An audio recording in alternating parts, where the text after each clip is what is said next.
አልሰማሽኝም? አልሰማሁም። ምን ነበር ያልከው? ሀሳቤ ካስማማሽ ፍቺ ይፈልጋል። ፍቺ ደፋር አበዛኸውንስ ፍቺ ይፈልጋል። ዛሬ ደግሞ ይሄን ተመክራ የመጣኸው ሁለት በሀሳቤ ማትስማሚ ከሆነ ፍቺ ይፈልጋል። ኦኬ ሽማግሌ እንዲሰበሰብ አልፈልግም። እሷ ደግሞ መክራ ይሄ ነው አይመከረች ተመክራ የመጣ ይሄን ነው። ሲጀመር ይሄን አስበህ ነው አንተ የመጣኸው እዚህ። እንደዛ ካሰብሽም አንቺ እንዳሰብሽ ይሆንልሽ። ግን እኔ ሁለት ምርጫ ነው የምሰጥሽ። ከሁለቱ አንዱ ምርጫ የምትቀበይ ከሆነ ፍቺ ይፈልጋል።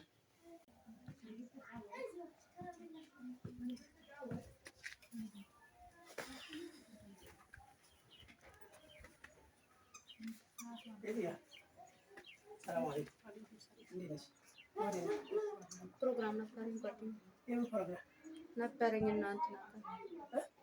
እና ፎዚያ ጋር ፕሮግራም አለ እዛ ላይ ነበር።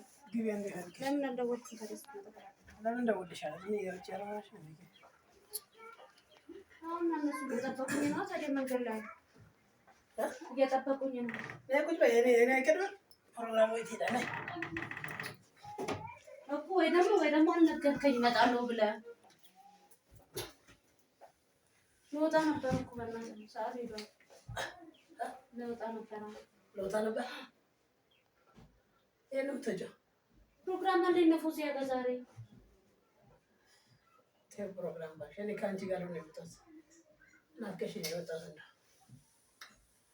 ምን አውቀህ ነው ፕሮግራም እንዳለ ታውቅ ነበር ወይስ እሱን ለማበላሸት የመጣኸው? ፕሮግራም እንደነበረሽ አላውቅም እና ከአንቺ ጋር ነው የመጣሁት።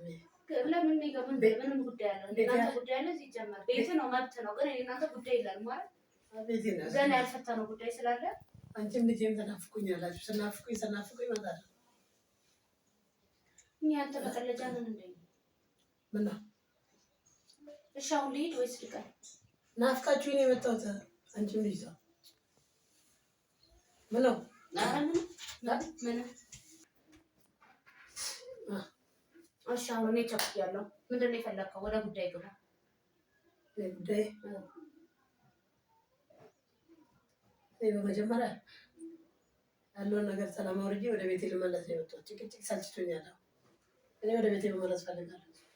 ያለውን ነገር አውርተን አስተካክዬ ወደ ቤቴ ምንም ነገር እንድትጨቃጨቅኝ አልፈለግም። ካሁን በኋላ እኔም ስራ ቦታም ደስተኛ ነው እየደበረኝ ነው።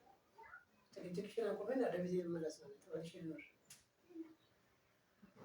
እሺ አንተም ሰላም ስጠኛ። ሰላም ከሰጠኝ ችግር የለብኝም። እኔም እኮ ሰላም ነው የምፈልገው።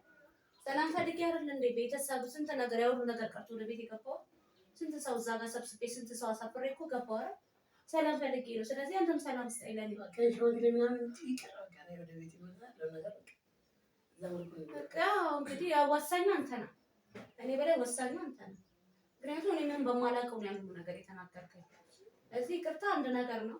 ድጋሚ እንደዚህ አይነት ነገር ውስጥ አልመለስም። ኦኬ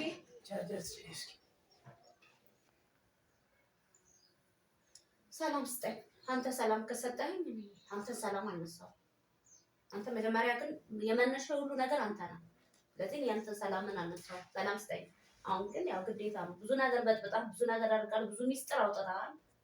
ስለዚህ እኔ እናንተ ጉዳይ የሚፈታው ሽማግሌ ነው። አንቺ ነሽ እኮ ሁሉ ነገር በሚዲያ አድርገሽ እንትን ያልሽው።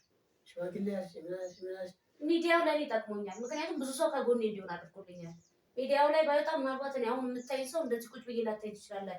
በሰዓቱ የነበረብኝ ኬዝ ምናልባት ወይ ደግሞ የሆነ ቦታ ነቅዬ ሁሉ ነበር። ቆይ ሰላም ነሳው ይሆን? ሰላም ነሳኝ ያልሽ? አዎ ሰላም ነስተኸኛል። ምናልባት ሰው ስላልመጣ ትንሽ ሰላም አግኝቻለሁ። አሁን ደግሞ መጣ። አሁን ለምንድን ነው የመጣው? ለምንድን ነው የመጣው? አሁን የመጣሁማ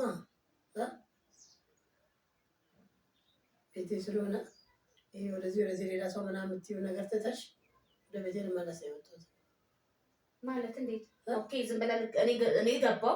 እኔ ምክንያት የገባሁበት ምክንያት አለኝ። አንተ ደግሞ ገባሁ። እሺ ከዛስ እንዴት ነው የሚቀጥለው? እንደ በፊታችን እንኖራለን። አንተ የፈለግከውን ተናገርክ፣ ብዙ ነገር ሆነ። የፈለግከውን ብዙ ነገር ሆነ፣ ብዙ ነገር አድርገሃል። ብዙ ነገር ወደፊት ይመጣል። የእኔ እናንተ ጉዳይ ሽማግሌ ነው የሚፈታው። እኔ እናንተ አልፈታውም። ሲጀመር ግዴታ ነው ሽማግሌ ቁጭ ብሎ ማድረግ ያለብን ከዚህ በኋላ ምን ማድረግ እንዳለብን ቤቴ ህይወቴ ካልክም ለነሱ ነገርሽ የምትናገረው እኔ ሁለት ምርጫ ነው የምሰጥሽ። ሁለት ምርጫ ማለት ነው። ማንም ሰው በትዳራችን እንዲገባ አልፈለግም። አንድ ይቁም። ከዛ ውጭ ግን ማለት ነው ማንም ሶስተኛ ሰው ማስገባት አልፈለግም። ለእሱን አልስማማም ካልሽ ደግሞ ማለት ነው ፍቺ ይፈልጋል። እንዴት ማለት? ፍቺ ኒካሽን ማውረድ ይፈልጋል። እንዴ በቀላሉ ማውረድ ይቻላል? የሰው አሰቃይቱ ማለት እኔም አላልኩም እንደዛ በእኔ እንዲህ በቁም ስቅሌ ስትጫወትብኝ እኔ ፍቺ ይፈልጋሉ አላልኩም። እንደዚህ አይነት ነገር የለም። እቆማለሁ፣ ወራጫለሁ። ትንሽ ልጅ ከባድ ነው። በቃ ከሁለት አንዱ ምርጫ ላይ ሰጠሁሽ ነው። አሁንም ቢሆን ማለት ነው ደግሜ የምነግርሽ ነገር ቢኖር ፍቺ ይፈልጋል። እንዴት? ለዚህ ነው እንደ የመጣኸው? እኔ ማለት ተዘጋጅተህ ነው? እንዴት እንደዚህ ትላለህ? ፍቺ ቀልድ ነው እንዴ? ሰላም እየሰጠሽኝ አይደለም። በመጣው ቁጥር ማነው ሰላም የሚነሳው? ዝም ብሎ ሰው ከመሬት ተነሱ ፍቺ ይፈልጋሉ ትላለህ እንዴ? ሰው እየጨቃጨቅሽ እኮ ነው። ቤቴ እኮ ስመጣ ደስተኛ ነበር። እንዲህ ብሎ ሳይ እንደዚህ አይነት ፍቺ የለም። ፍቺ ይፈልጋለሁ ስላለህ እንዴ ምን ሆነህ ነው? እንዴት ነው የምትናገረው? ሽማግሌ ምናምን የሚለው ቃል አዘመች ግዴታ ነው። እንዴት ያለ ሽማግሌ ታዲያ ነገሮች ይፈታሉ?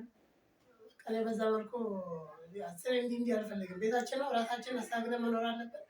አንድም ሰው እኔ እኮ ሰላማትቼ መኖሩን አልጠላሁም እኮ። አንድም ሰው በሽማግሌ ሙድ ወይስ ይህ መኖር ነው እኮ አንድም ሰው ናገረውን ነገር እያሰብክ ነው። አንድም ሰው በሽማግሌ ሙድ ቤታችን እንዲገባ አልፈልግም። አንተ ለምን ትጠላለህ? እና እሺ እኔ ምን ላድርግ ታዲያ? ኦኬ ቤት ገባሁ እኮ ሌላ ነው መግባት ስላለብኝ ገባሁ። በቃ ስለዚህ ተመልሰሻል ወደ ቤትሽ። እኔም ወደ ቤት እመለሳለሁ። ቀጥ ብለን እንደፊታችን ይቀጥላል ኑሯችን። ከዚህ ውጭ ግን ሽማግሌ ያ ሁሉ የተነገረው ሽማግሌ ያሉት ነገር ቀረ ማለት ነው። ኦኬ እኔን እኮ ነው የምታሳፍረው ታዲያ። ምንድን ነው ብዬ የምበትናቸው? በቃ ተስማምተናል። ቀነ ቀጠሮ ይዘዋል እኮ ተስማምተናል። ገብቻለሁ። እሱ ተመለሰ ወደ ቤቱ። እሺ እንዴት ነው የማምነው? አንተ ነገ ሲሆነ ነገር ብታመጣ አሁን እሱን ማመን ያለ ሽማግሌ ይሰረሰርልኛል። እሺ ልፋታ ፍቺውን ትቀበያለሽ? ለምንድን ነው እንዲህ ዝም ብሎ መፋታት አለ እንዴ? ፍቺውን ካልተቀበልሽኝ ታዲያ ምንድን ነው የምትጨቃጨቂው? ወይ ሰላም ፍቺ ወይ ፍቺ ወይ ምን ልፋታ። በቃ ሰው እኮ ካልተስማማ ሁለት ምርጫ ነው የሰው ልጅ ያለሽ። ወይኔ ምን አይነት ጉድ ውስጥ ነው ዘንድሮ የገባሁት? ሰው ሁለት ምርጫ ነው ያለሽ። ሰው ወይ ተስማምቶ አብሮ መኖር ነው፣ ካልተስማማ መፋታት ነው። ሌላ ነገር የለውም። አንተ ማውቀ ነው የምትጫወትብኝ። ስለማማራጭ እንደሌለኝ ስለምታውቅ ነው አይደለም።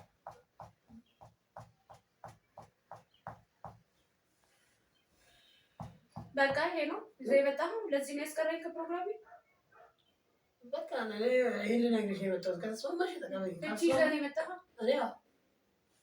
ይሄን ካልተቀበልሽ ሁለተኛ ላይ እዚህ አረት ይሄን ብቻ ነው እኮ ሲጀመር እንደተፋጠም ቁጠራ። የኛ ህይወት የኛ ኑሮ ቆየ እኮ ልብ ከወጣ ምናምን የሚለው ምንም ልቤ አልወጣም። ልቤ ቢወጣ ምን ላደርግ እመጣለሁ? ሶማ ሂድ አንቺ መሄድ ትችያለሽ። ስለዚህ ደውዪላቸውና